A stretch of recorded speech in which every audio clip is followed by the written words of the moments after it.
Hi guys. तो जैसे हम सबका बहुत अच्छा रिजल्ट आया जेईई मेंस में, तो today we be suggesting you some books and packages that you should do for your preparation.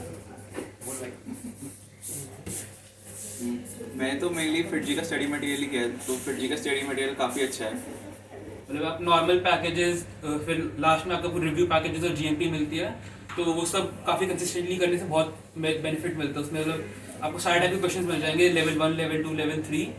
तो उसको मतलब लीव नहीं करना चाहिए, वो उसकी डिस्कशंस भी होती है क्लासेस में, वो इंश्योर करना आप करो।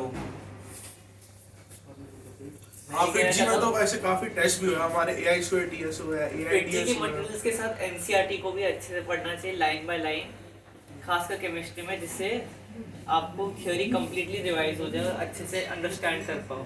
बाकी सब फिटजी का मटेरियल कवर करता ही है। फिटजी में वो हमें स्टडी पैकेजेस के साथ साथ एंड में ग्रैंड मास्टर पैकेज भी देता है। फिटजी आर्काइव भी हमें कंपाइल करके देता है अपनी तरफ से, मेंस की अलग, एडवांस की अलग भी देता है, रिव्यू पैकेजेस भी देता है, फिर वो बहुत सारे टेस्ट भी कंडक्ट कराता है हम तो सब। जैसे एआई स्क्वायर होता है, उनमें मतलब आपको लगेगा कि इररिलेवेंट है क्योंकि इसके काफ़ी अच्छे क्वेश्चन आते हैं, बट वो स्किप मत करना, वो इम्पोर्टेंट है तुम्हारी प्रिपरेशन के दिमाग को लिए। खोलते हैं वो क्वेश्चंस। और थ्रू आउट 2 years वो इन जनरल हमारे आपस में भी टेस्ट कराता रहता है, हमारे फेस subject टेस्ट हो जाता है common और कॉमन टेस्ट। उनमें कंपटीशन से हमारा आपस में रहता है कि हमें इम्प्रूव करना है, एक बेटर रैंक लानी है। तुम्हारा खुद का एक वो रहता है कि तुम्हारी पोजीशन क्या है। अगर तुम खुद घर पे टेस्ट देते रहोगे, तुम एक शेल में रहोगे कि हाँ मेरे मार्क्स आ रहे हैं, मैं अच्छा हूँ, बट तुम्हारी रैंक फिर गिर जाएगी। तुम्हें लास्ट में पता चलेगा कि कुछ नहीं आता था मुझे, बाकियों को बहुत ज़्यादा आता है। क्योंकि जेई में नहीं, ये नहीं है कि तुम्हें कितना आता है, जेई में बाकियों को तुमसे कितना ज़्यादा आता है।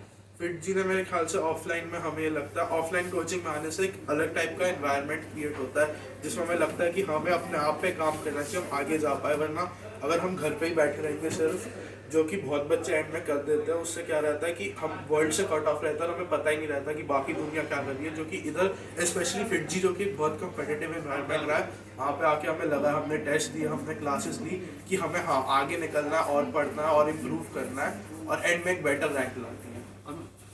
और मैं एक और चीज़ बोलूँगा कि जो टेस्ट हैं वो सारे ऑनेस्टली देना, क्योंकि जैसे स्टार्टिंग में रहता है 11th में कि पेरेंट्स का, फैमिली का होता है कि टेस्ट में मार्क्स दिखा रहे हैं कि अच्छा हो रहा है।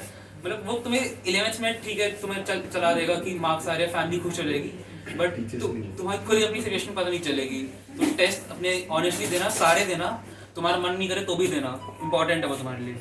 मैं ये भी कहूँगा कि एआईटीएस और जीएमटी इसलिए भी नहीं छोड़ना चाहिए क्योंकि वो डिफ़िकल्ट क्वेश्चंस करने की एक आदत आपको देता है, और खासकर अगर आप सिर्फ मेंस पे फोकस करके तैयारी कर रहे हो तो फिर आप इजी क्वेश्चंस की आदत पे आ जाओगे और फिर डिफिकल्ट क्वेश्चंस आपसे होंगे नहीं। इसलिए एआईटीएस और जीएमटी बहुत इंपॉर्टेंट होता है, मतलब एडवांस की प्रिपरेशन के लिए खासकर। डिफ़िकल्ट क्वेश्चंस ना होने पे हम अपनी फैकल्टी से भी पूछ सकते हैं, जो कि हमारे हमेशा डाउट क्लियर करने के लिए अवेलेबल रहते हैं, और वो डिफ़िकल्ट क्वेश्चन हमें कहीं भी मिल सकते हैं, जीएमटी में या एआईटीएस में, कहीं भी। और टीचर्स जो क्लास में सीपीपी देते हैं वो उनमें भी बहुत अच्छे क्वेश्चन होते हैं, वो भी रेगुलरली करना। फिटजी का स्ट्रक्चर्ड प्लान भी काफ़ी अच्छा होता है, सारे टॉपिक्स के एक शेड्यूल प्लान बनता है और फिर उनके बेस पे हम रिवीजन कर सकते हैं। तो सबको अपना एक प्लान भी बना लेना चाहिए, और ताकि आप अगर प्लान से काम करोगे तो आपका कोई बैकलॉग वगैरह क्रिएट वैसा नहीं होगा। फिटजी में एक डाउट क्लियरिंग सेल भी होता है। वीकली आप अपने टीचर्स को, एक उसमें प्लान आता है, आप देख सकते हो किस टीचर कब सेल में क्लास लेगा, और आप अपने डाउट्स फिटजी पैकेजेस से और फिटजी मटेरियल से उनको भेज सकते हो, जिसको वो ऑनलाइन रोज शाम को आंसर कर सकते हैं। तो वो एक बड़ा अच्छा और structured way of clearing your doubts है, जो आई डोंट थिंक सो हमें और कहीं देखने को मिलता है। और मान लो अगर डीसीसी में नहीं हो पाया तुम्हारा डाउट क्लियर, तो या फिर तुम्हें ऐसा समझ में नहीं आया, या फिर तुम्हें लगा कि और भी बच्चे एक बार पूछा नहीं जा रहा, हेजिटेशन होता है कई बार, तो टीचर से क्लास के बाद आके पूछा करो। टीचर्स मतलब कभी तुम्हें मना नहीं करेंगे कि मैं बिजी हूँ, अगर बिजी भी होंगे तो बाद किसी और दिन का टाइम दे देंगे, कि वो तुम्हें कभी ये नहीं रहने देंगे कि तुम्हारा डाउट अनसॉल्व रह गया। और थ्रू आउट हमें फिटजी ने इतने सारी चीज़ों से, इनके जितने टेस्ट होते हैं उसमें, जैसे अगर हम एडमिशन टेस्ट की बात कर ले तो ये हमेशा आरपीआई दिखाते रहते हैं, फिर चाहे वो एआईटीएस हो या इनके और भी टेस्ट, तो हमेशा हमें टीचर से गाइड करते रहते हैं कि अभी आप कहाँ जा रहे हो, आप कहाँ तक जा सकते हो और आपको वहाँ तक कैसे जाना चाहिए। मैं एक चीज़ कहूँगा कि ग्लोरीफायर का एक अच्छे तरीके से यूज़ करने से वो हमें अपने वीक टॉपिक, स्ट्रेंथ्स, वो सब क्लियरली दिखाता है, और फिर उसके रिलेटेड क्वेश्चंस भी हमें भेजता है कि ये क्वेश्चन सॉल्व करने से हमारे वीक टॉपिक स्ट्रांग हो जाएंगे। तो इस टूल का काफ़ी अच्छे से यूज़ करके वीकनेसेस को ख़त्म किया जा सकता है।